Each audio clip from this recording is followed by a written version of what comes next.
Hi guys, welcome to my channel. This is Raj Nandini. I welcome you all on my channel. So from today onwards we are going to start new topic of physical geography. Guys हमारा ये first lecture है और हम इसे पूरी कोशिश करेंगे detail में पढ़ने की। आज का जो हमारा टॉपिक है ओरिजिन ऑफ द अर्थ, ये हमारा जियोमॉर्फोलॉजी कोर्स का ही पार्ट है, वो आज हम पूरे डिटेल के साथ कवर करेंगे। आज आप ऊपर में जो देख रहे हैं origin and evolution of the earth, ये बेसिकली इसमें दो थ्योरीज हैं, early theories and modern theories. Early theories generally जो होता है वो फॉर्मेशन ऑफ अर्थ पे बेसिस है। क्या? Formation of earth. Early theory जो है वो फॉर्मेशन ऑफ अर्थ पे बेसिस है एंड मॉडर्न थ्योरी जो है वो फॉर्मेशन ऑफ यूनिवर्स पे बेसिस है। यूनिवर्स के बारे में अगर फॉर्मेशन किस तरह से कैसे हुआ तो ऑटोमेटिकली ये अर्थ के बारे में भी हम लोगों को पता चल जाएगा। ये जो कांट की जो थ्योरी है ये जनरली बहुत पुरानी थ्योरी है और ये हाइपोथेसिस के एजम्पशन पे बेस्ड है। आइए हम लोग इसके बारे में पढ़ते हैं, जानते हैं और अपने लेक्चर को स्टार्ट करते हैं। Today we are going to learn various theories of the origin of the earth. First of all, we should know that all the concept, hypotheses and theories propounded for the origin of the solar system are also applicable to the origin of the earth. हम लोग जानते हैं कि अर्थ का जो उत्पत्ति हुआ, अर्थ का जो ओरिजिन हुआ, वो बहुत सारे साइंटिस्ट, बहुत सारे रिसर्चर्स, बहुत सारे जियोलॉजिस्ट, बहुत सारे जियोग्राफर ने अपनी अपनी थ्योरीज़ को रखा है। समय के साथ साथ जैसे जैसे आगे समय बढ़ता गया है वैसे वैसे थ्योरीज़ आते गए हैं, उनके कॉन्सेप्ट, उनके हाइपोथेसिस, थ्योरीज़, ये सब के बारे में सोलर सिस्टम की उत्पत्ति के लिए और अर्थ के उत्पत्ति के लिए भी हम लोगों को बताया गया है। ठीक है, आइए इस टॉपिक में हम जनरली 8 थ्योरीज को कवर करेंगे। फर्स्ट आता है gaseous hypothesis of Kant, second है nebular hypothesis of Laplace, planetesimal hypothesis of Chamberlin, Jeans and Jeffreys tidal theories, Russell binary star hypothesis. 6 में आता है होयल सुपरनोवा हाइपोथेसिस, 7 में आता है स्किटमिट इंटरस्टेलर डस्ट हाइपोथेसिस और 8 आता है, लास्ट है हमारा बिग बैंग थ्योरी। ये 8 थ्योरीज है और इसे हम लोग कवर करेंगे। साथ ही साथ हम लोग आज का हमारा जो फर्स्ट थ्योरी है वो है गैसेस हाइपोथेसिस ऑफ कांट। ठीक है, तो गैसेस हाइपोथेसिस ऑफ कांट में जनरली हम लोग देखते हैं, इनके इंट्रोडक्शन के पहले हम लोग बात कर लें तो इनका जो कांट है, कांट की जो फुल नेम है वो है इमैनुएल कांट, एक जर्मन फिलोसफर थे। उन्होंने अपने एक बुक में, एक टाइट बुक था जिस बुक का नाम है the essay on the working and the mechanical origin of the entire universe on the basis of Newtonian laws. इस बुक में उन्होंने अपने इस गैसेस हाइपोथेसिस को उन्होंने मेंशन किया हुआ है इन 1755 में। उन्होंने बताया है कि उनका जो कांट की जो गैसेस हाइपोथेसिस है वो जनरली न्यूटन का जो ग्रेविटेशनल और रोटेटरी मोशन का जो लॉ है उसी पे बेस्ड है। जनरली उसमें उन्होंने बताया है कि एजम्पशन में देखें, हाइपोथेसिस का मतलब ही होता है एजम्पशन, मतलब आप कोई भी चीज़ वो मान रहे हैं, होगा या नहीं होगा ये रियलिटी है, ये किसी को पता नहीं है, लेकिन हम उस चीज़ को एज्यूम कर रहे हैं, मान रहे हैं। ठीक है गाइस, चलिए हम लोग एजम्पशन के बारे में पढ़ते हैं। वैसे तो ये नोट्स पूरे इंग्लिश में लिखे हुए हैं, लेकिन हम इसको पहले हम आपको समझा देते हैं एक छोटे से तरीके में, उसके बाद हम आपको ये नोट्स पढ़ाएंगे और बताएंगे कि किस तरह से क्या आगे का हमारा ये लेक्चर है। चलिए स्टार्ट करते हैं। सबसे पहले मान लीजिए कि एक क्लाउड ऑफ गैस है, हम अभी ये पढ़ नहीं रहे हैं, हम सीधा आपको पहले समझाने की कोशिश कर रहे हैं। क्लाउड ऑफ गैस प्रीमेवल एक है, क्लाउड ऑफ गैस है जो कि पहले से ही एग्जिस्ट कर रहा है। याद रखिए ये है क्लाउड, ठीक है, इसमें पूरा क्लाउड्स बना हुआ है, ये जो कि पहले से ही एग्जिस्ट है। ठीक है, और ये जो फर्स्ट में था ये पहले ठंडा था, क्या था, पहले वो कूल था। ठीक है, कूल था मतलब वो ठंडा था और मोशनलेस था। क्या था? मोशनलेस। ठीक है, ये मोशनलेस पार्टिकल है, ये पहले से ठंडा था और मोशनलेस है। फिर धीरे धीरे इसमें स्टार्ट हुआ, कॉलिजन स्टार्ट हुआ। क्या? कॉलिजन स्टार्ट हुआ। अब कॉलिजन स्टार्ट होने के बाद इसमें मूवमेंट आई। क्या आया? मूवमेंट। क्या? मूवमेंट स्टार्ट हुआ। मूवमेंट के साथ इसमें मूवमेंट क्यों हुआ? क्योंकि ग्रेविटेशनल एक्ट के कारण पार्टिकल्स मूव करना स्टार्ट हुआ। पार्टिकल्स जैसे जैसे मूव हुआ वैसे फ्रिक्शन फोर्स जनरेट हुआ। अब आप जानते हैं कि फ्रिक्शन फोर्स जनरेट होगा तो उसमें हीट होगा, और हीट अगर होगा तो वो टेम्परेचर इंक्रीज करेगा। तो धीरे धीरे क्या हो रहा है कि वो जो ठंडा जो नेबुला था वो अब नेबुला जो ठंडा था वो अब धीरे धीरे हॉट नेबुला में कन्वर्ट हो चुका है। क्या? हॉट नेबुला में कन्वर्ट हो चुका है। ठीक है गाइस, यहाँ तक समझ में आ रहा है। और यही हॉट नेबुला धीरे धीरे वो सर्कुलर मोशन में मूव करने लगता है, और यही सर्कुलर मोशन इतना ज़्यादा वो इंक्रीज होता है, टेम्परेचर इंक्रीज होने के कारण ये फैलता है, बढ़ते जाता है। और इसमें दो तरह की फोर्स एक्ट करती है। आपको पता है सर्कुलर फोर्स में जनरली, सर्कुलर मोशन में जनरली दो तरह के फोर्स एक्ट करते हैं। एक होता है सेंट्रीफ्यूगल और दूसरा होता है सेंट्रीपिटल। सेंट्रीफ्यूगल और सेंट्रीपिटल, सेंट्रीफ्यूगल मतलब बाहर की तरफ जो फोर्स लग रहा है, बाहर की तरफ जो खींच रहा है। जैसे मान लीजिए कि हम आपको बताते हैं, ये अगर ये सर्कुलर मोशन हो रहा है तो यहाँ से एक बाहर की तरफ फोर्स लगता है, एक अंदर की तरफ फोर्स लगता है। तो ये है गया सेंट्रीफ्यूगल।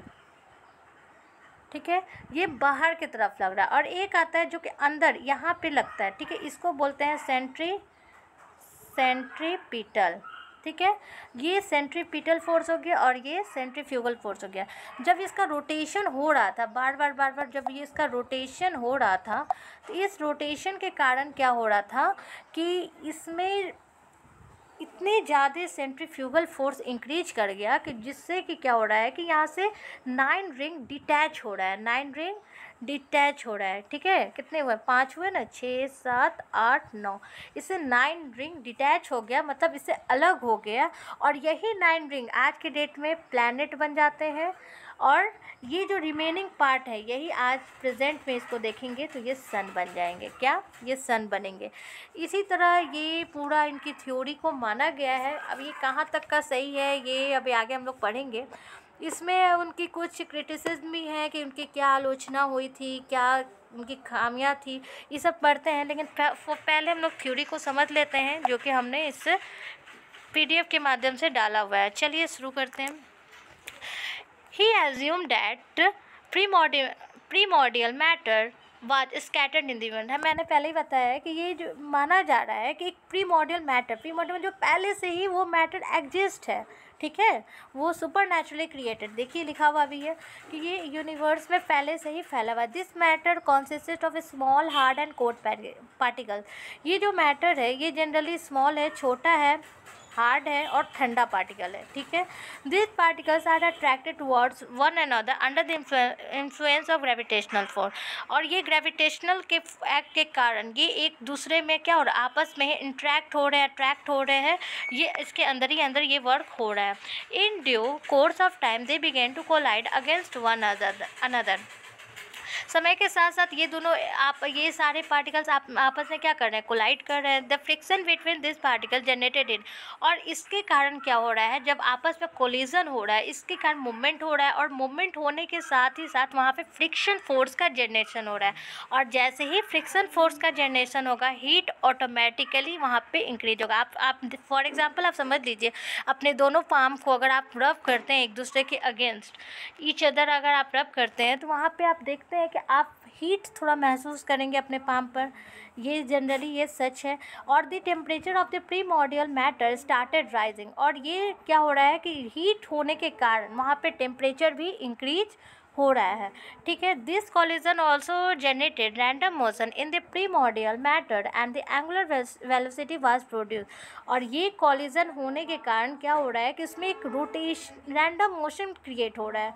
मतलब कॉलिजन हो रहा है, बहुत सारे पार्टिकल इधर से उधर भाग रहे हैं, इस वजह से क्या हो रहा है कि वहाँ पे एक मोशन क्रिएट हो जा रहा है उस मैटर में। और ये मोशन को जनरली एंगुलर वेलोसिटी वहाँ पे प्रोड्यूस कर रहा है, ये मोशन होने के कारण। Thus the original cold and motionless clouds of primordial matter become a vast hot nebula. और ये जो पहले जो कि ठंडा और मोशनलेस क्लाउड था, जो कि वो जो नेबुला था वो बहुत ही ठंडा था, वो अब इतना ज़्यादा गर्म हो चुका है, वास्ट हो चुका है। अब वो वास्ट बन चुका है, गर्म बन चुका है। It was so vast that it extended from the sun in the centre to as far away as the orbit of the outer most planet. और ये इतना ज़्यादा मतलब वास्ट हो गया है, इतना ज़्यादा बड़ा हो गया है, उस सन से सेंटर से काफ़ी वो दूर चला गया है और आउटर मोस्ट उसका प्लैनेट की तरफ वो बढ़ चुका है, मतलब काफ़ी वो बड़ा हो गया है। कहने का सेंस यही है यहाँ पे। This rise in the temperature change the state of primordial matter from solid to gas. और यही टेम्परेचर बढ़ने के कारण ये जो पहले जो ठंडा सॉलिड मैटर था वो अब धीरे धीरे किस में कन्वर्ट हो चुका है, गैसेस में, गैसेस में कन्वर्ट हो चुका है। उसके जो आउटर लेयर है वो क्या हो रहा है, वो गैसेस में कन्वर्ट हो चुका है। The repeated collision of the particles increased random motion and angular velocity to such an extent that the nebula started rotating at a terrific speed and the amount of centrifugal force was generated। और यही जो repetition हो रहा है collision का उन particles के बीचों बीच जो रिपीट हो रहा है, बार बार एक दूसरे से टकरा रहे हैं, वही रैंडम मोशन को क्या कर रहे हैं, इंक्रीज़ कर रहे हैं। और इंक्रीज करने के साथ साथ एंगुलर वेलोसिटी भी वहाँ का इंक्रीज हो रहा है, बढ़ रहा है। और इससे क्या हो रहा है कि काफ़ी तेज़ हाई स्पीड उनमें अंदर ही अंदर स्पीड काफ़ी तेज़ हो गई है उन क्लाउड्स के बीच में, उन डस्ट एंड पार्टिकल्स के बीच में। और एक सेंट्रीफ्यूगल फोर्स जो कि उसमें जनरेट हो गया है काफ़ी ह्यूज अमाउंट में, लार्ज अमाउंट में। When a centrifugal force became larger than the gravitational force, तो जब सेंट्रीफ्यूगल फोर्स बहुत ज़्यादा हो गया, ग्रेविटेशनल फोर्स जितने से भी ज़्यादा अगर सेंट्रीफ्यूगल फोर्स का हो गया है, ring was thrown away from the equator of the nebula. Nebula के बीच से क्या हो रहा है कि रिंग निकल रहे हैं, क्या छल्ला, जिसको क्या बोलते हैं छल्ला, वो रिंग जो कि उस नेबुला से अलग हो रहे हैं, डिटैच हो रहे हैं।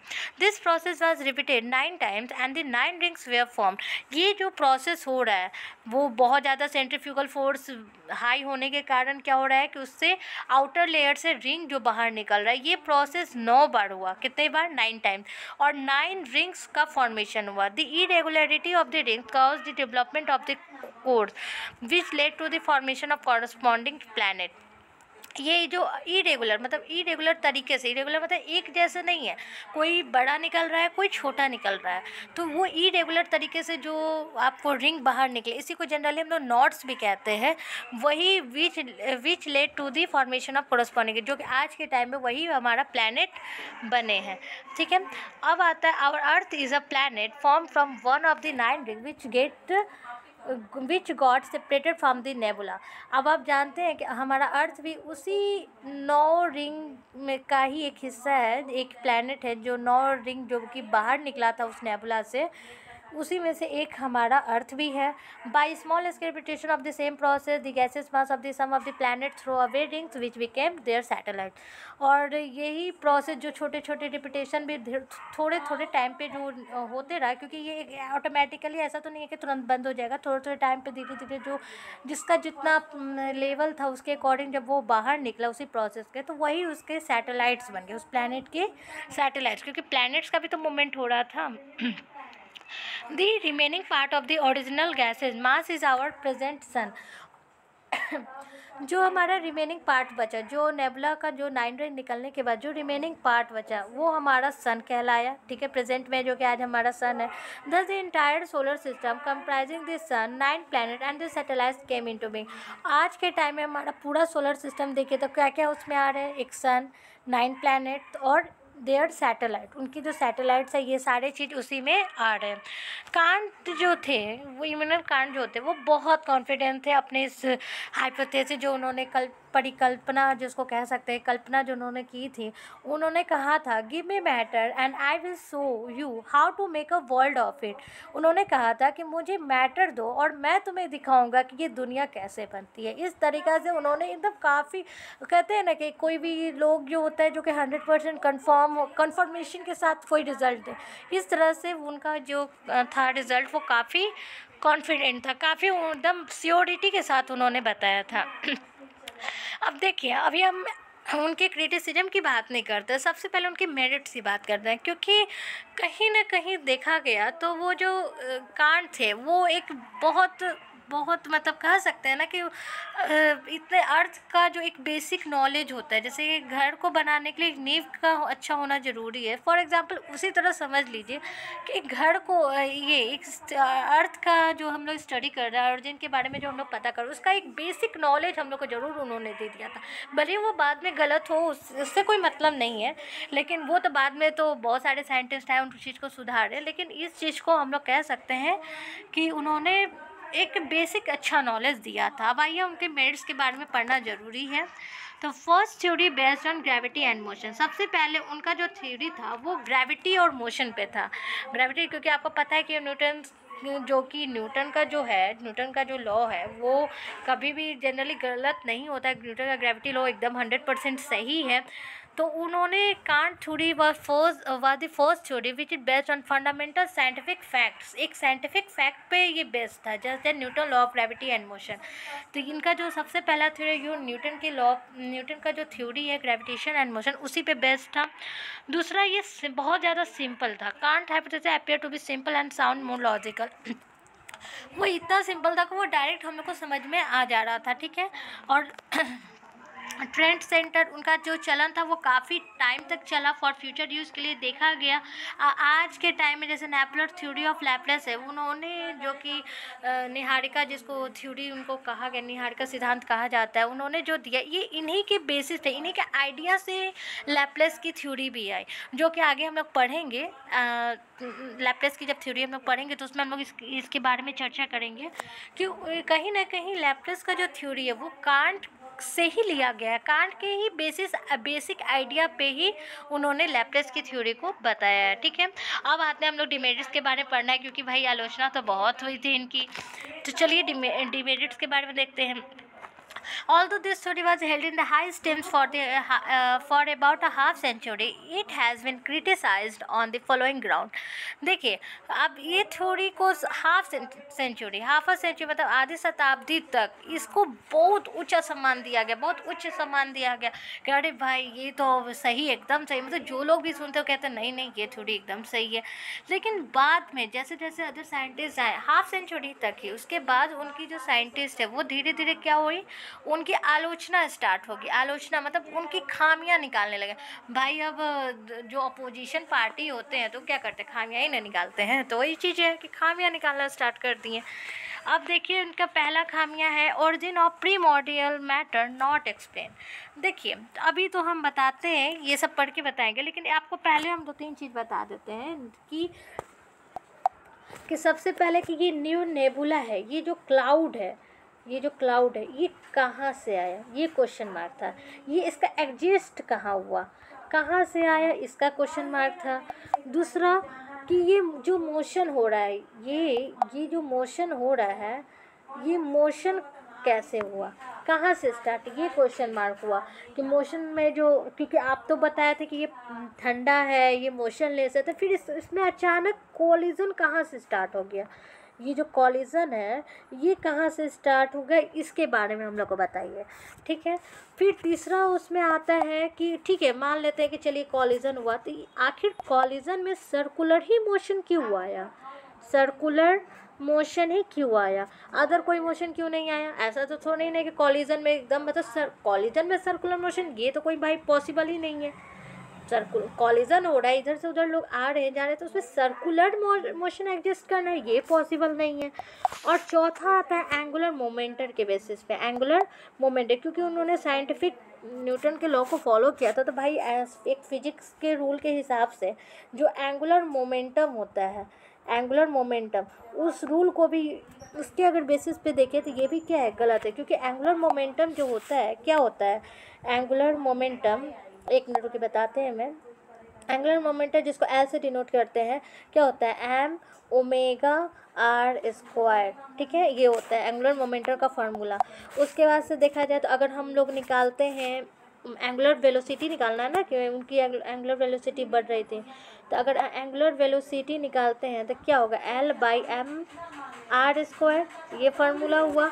तो ये तो कांस्टेंट हुआ। आप कहेंगे मैम कांस्टेंट कैसे हुआ, देखिए कांस्टेंट होने का कारण है कि न्यूटन के लॉ पे अगर हम चले तो उनका कहना है कि अगर कोई बॉडी रेस्ट में है, क्या अगर कोई भी बॉडी रेस्ट में है तो वो तब तक रेस्ट में रहेगी जब तक उसमें एक्सटर्नल फोर्स अप्लाई नहीं किया जाए। मतलब वो कोई पहले से रेस्ट में है तो आप जब तक ऊपर से उस पर कोई बाहरी बल नहीं देंगे, बाहर से अगर कोई फोर्स एक्ट नहीं करेंगे उस बॉडी पर, तब तक वो रेस्ट ही में रहेगा, वो मूव नहीं करेगा। और कान की थ्योरी के हिसाब से तो आप बता रहे हैं कि वो पहले से ही क्या है, रेस्ट में है, वो पहले से ही तो रेस्ट में है। तो रेस्ट में है, कोई बाहर से कोई एक्ट कर नहीं रहा है, तो फिर वो उसमें मोमेंट आया कहाँ से, मोमेंट तो नहीं आना चाहिए था। तो इसलिए एंगुलर मोमेंटम को हम कांस्टेंट मानते हैं। तो हम देखते हैं कि ओमेगा जो होगा, मतलब एंगुलर वेलोसिटी जो होगा वो इन्वर्सली प्रोपोर्शनल होगा आर स्क्वायर के। मतलब कि अगर वेलोसिटी बढ़ेगी तो आर स्क्वायर मतलब डिस्टेंस छोटा होगा, लेकिन इसमें तो साफ साफ कह रहे हैं कि अगर वेलोसिटी बढ़ रहा है यहाँ तो साइड भी बढ़ रहा है, मतलब स्पीड भी बढ़ रहा है और साइड भी, ये तो गलत बात हो गया। आर स्क्वायर है, जितना ज़्यादा स्पीड होगा उतनी ज़्यादा उसकी कम डिस्टेंस होगी, या तो डिस्टेंस अगर कम है तो स्पीड क्या है, ज़्यादा है, अगर डिस्टेंस ज़्यादा है तो स्पीड कम है। लेकिन यहाँ तो उस चीज़ को नहीं है, यहाँ तो सीधा लग रहा है कि साइज़ भी बढ़ रहा है और एंगुलर वेलोसिटी भी बढ़ रहा है। ये तो गलत है। ये जो उन्होंने बताया, उन्होंने क्या बताया कि साइज़ क्या बताया उन्होंने, आर स्क्वायर भी बढ़ रहा है, इंक्रीज़ कर रहा है, और साथ ही साथ ओमेगा भी इंक्रीज़ कर रहा है। ठीक है, ओमेगा भी इंक्रीज़ कर रहा है। लेकिन ये क्या है, ये गलत है, ये चीज़ ये क्या है, गलत है, ये सही नहीं है। तो इसी चीज़ को हम लोग अब थ्योरी में देखते हैं कि क्या क्या लिखा हुआ है, उसके अकॉर्डिंग हम आपको बताते हैं। सबसे पहला आया था origin of primordial matter non. मैंने पहले ही बताया कि जो नेबुला है वो उसका ओरिजिन कैसे हुआ, इसके बारे में कोई चर्चा नहीं है, एक्सप्लेन ही नहीं किया गया। The basic assumption on which Kant based his hypothesis was that there was primordial matter in the universe. He has not explain the source of the origin of the primordial matter. ये जो primordial matter है इसकी उत्पत्ति कहाँ से हुई, वो कैसे एग्जिस्ट हुआ, उसके बारे में कांट ने नहीं बताया था। ठीक है, सबसे पहला है। दूसरा है प्रॉब्लम ऑफ ग्रेविटेशनल वो, हम मैंने पहले ही बोला था कि मोशन कहाँ से स्टार्ट हुआ, तो ये ग्रेविटेशनल फोर्स का जो मोशन है ये कैसे हुआ। According to the Kant view the collision between the particles of the primordial matter was due to gravitation. Kant के हिसाब से अगर देखा जाए तो जो कॉलिजन स्टार्ट हुआ था उस मैटर में, उस क्लाउड में, उस नेबुला में, प्रीमोर्डियल मैटर में, तो उसमें क्या है कि वो ग्रेविटेशनल पुल के हुआ था, क्योंकि जानते हैं कि सब एक दूसरे से अट्रैक्ट करे, लेकिन ये पॉसिबल तो है नहीं। साइंटिस्ट का कहना था कि ठीक है, अगर ये फोर्स पहले तो एग्जिस्ट नहीं कर रहा था, अगर ये एग्जिस्ट कर रहा था तो कैसे कर रहा था, किस से कॉलिजन वर्से से कैसे बचा जाए। इनका भी कहना था कि कहाँ से, कहने का सही था कि अगर पार्टिकल अगर रेस्ट में है तो उसको हम मोशन में आ गया है, वो रेस्ट में है, उस पर कोई बाहर से एक्ट लग नहीं रहा है, तो वो किस तरह से मोशन आ रहा है, उसमें मोशन आ गया है, क्योंकि पहले से तो वो मोशनलेस था। अब मोशन आया तो वो कॉलिजन स्टार्ट हुआ, मूवमेंट स्टार्ट हो गया। इस तरह से उनकी दूसरा थी कि भाई ग्रेविटेशनल जो फोर्स है, फोर्स कैसे एक्ट कर रहा है। ठीक है, तीसरा आता है generation of angular momentum not explain. अब एंगुलर मोमेंटम जो कि अभी हम निकाले थे उसको भी उन्होंने एक्सप्लेन नहीं किए थे। Can't did not explain how angular momentum was generated in the primordial matter after the collision of its particle. मतलब पार्टिकल्स के कोलिजन के बाद कांट ने इस एंगुलर मोमेंटम जो कि कैसे जनरेट होता है इसके बारे में भी उन्होंने नहीं बताया। ठीक है, ठीक है। According to the Newton first law of motion a body remain at rest और uniform motion unless and until and external force is applied on it. मैंने पहले ही बोला है कि न्यूटन फर्स्ट लॉ के हिसाब से एक बॉडी, अगर कोई बॉडी रेस्ट में तो वो तब तक रेस्ट में रहेगी जब तक उससे बाहर से एक्सटर्नल फोर्स अप्लाई ना किया जाए। तो ये जब एक्सटर्नल फोर्स जब उस पर अप्लाई ही नहीं हो रहा है तो फिर एंगुलर मोमेंटम आ कैसे रहा है। ठीक है, thus it is clear that is some external force is required to generate angular momentum. तो इसलिए इतना तो जरूरी है कि एंगुलर मोमेंटम को क्रिएट करने के लिए आपको बाहरी फोर्स तो देना होगा, लेकिन ऐसा पॉसिबल था नहीं। Kant did not mention any such force and could not explain it satisfactorily. मतलब उन्होंने इसके बारे में, इस फोर्स के बारे में कोई भी ऐसा मेंशन नहीं किया है, और इससे हम लोग को कोई सेटिस्फैक्शन का जो आंसर होता है ना वो हम लोग को नहीं मिल पाया। ठीक है, चौथा आता है against the law of conservation of angular momentum. अब हम लोग law of conservation of angular momentum के अगेंस्ट है, जैसे अभी बताया ना ओमेगा इन्वर्सली प्रोपोर्शनल है 1/r² के। तो उसमें भी इन्होंने बताया कि कांट जो एज्यूम किए थे rotation was set up that angular momentum was produced in the nebula by the collision of it planet. उन्होंने बताया था कि जो एंगुलर मोमेंटम के कारण क्या हो रहा था, नेबुला में जो कॉलिजन हुआ उसके कारण उन पर रोटेशन हुआ, उससे कि स्पीड डिस्टेंस बढ़ा तो स्पीड भी बहुत ज़्यादा बढ़ा, स्पीड बढ़ने के साथ ही डिस्टेंस बढ़ा, मतलब बहुत ज़्यादा वो बड़ा हो गया। This is against the well known law of conservation of angular moment. लेकिन क्या था, ये गलत था, उनके अगेंस्ट है, क्योंकि कंजर्वेशन ऑफ एंगुलर मोमेंट ऐसा कहता ही नहीं है।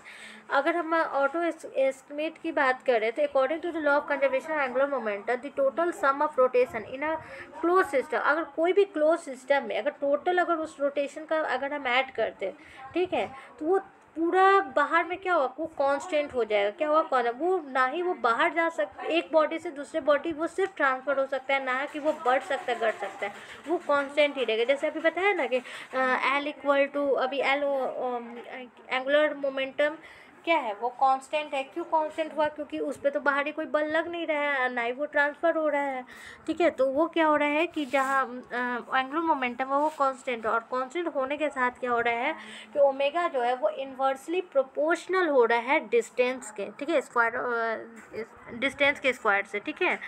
यही हमारा चार इनकी क्या है आलोचना है, डिमेरिट्स है, जो कि उन्होंने इसको अच्छे से एक्सप्लेन नहीं किया है। उसी को कुछ थ्योरी को लेके ये चारों जो डिमेरिट है ये लाप्लास ने कुछ इसको दूर किया है। लाप्लास ने अपने उस नेक्स्ट लेक्चर में मैं बताऊंगी कि किस तरह से लाप्लास की थ्योरी में भी ये चारों जो क्रिटिसिज्म है इसको हटाते हुए उन्होंने अपने इस थ्योरी को दिया। ये हम लोग आगे बात करेंगे। इसका अगर हम कंक्लूजन देखें तो कंक्लूजन में लिखा है thus the very foundation on which Kant hypothesis was proved unsound and. ये भाई सही है कि ये बेसिक है। क्या है ये, एक बेसिक कहते हैं ना, बेसिक है इनकी बेसिक थ्योरी, जो कि बाद में वो गलत प्रूफ हुआ। वो उनकी बातें थी, उनका जो थ्योरी था वो क्या था, वो गलत था। However the importance of Kant theory lied in the fact that it was the first scientific attempt for the explanation of the origin of the earth। और हम कह सकते हैं कि ये पहले ऐसे साइंटिस्ट जर्मन फिलोसफर थे जिन्होंने अपने साइंटिफिक अटैम्प्ट से, ठीक है, जो कि ऑरिजिन ऑफ द अर्थ को एक्सप्लेन किया। तो उन्होंने कम से कम एक, इनका अगर बेनिफिट कहें तो कम से कम उन्होंने कोशिश तो की। हाँ भले ये गलत है मानते हैं, लेकिन अगर वो ट्राई नहीं करते तो शायद आगे चल के ऐसा नहीं, कोई ना कोई थ्योरी तो आता ही, ये तो बाद में डिस्कस करेंगे, हम लोग देखेंगे। लेकिन उनका वो फर्स्ट अटैम्प्ट था, जिसके कारण क्या हुआ कि उन्होंने कोशिश की, अपनी 100% देने की कोशिश की, बट बाद में वो फेल हो गया। लेकिन फाइनली उन्होंने ट्राई की। ये बेसिक है, और यही इसी के साथ आज हमारा गैसेस हाइपोथेसिस ऑफ कांट की जो ये थ्योरी है आज हमारा ये कंप्लीट हो रहा है। और नेक्स्ट लेक्चर में हम लोग दोबारा देखेंगे, ठीक है। लैप्लास की थ्योरी को हम लोग जानेंगे, फिर उनका क्या इस कांट की थ्योरी से ही आइडिया लेके उन्होंने अपना लैप्लास की थ्योरी बनाई है, तो उसके बारे में जानेंगे। और हम लोग फुल डिटेल के साथ आठों थ्योरी को कवर करेंगे, ठीक है। Thank you so much.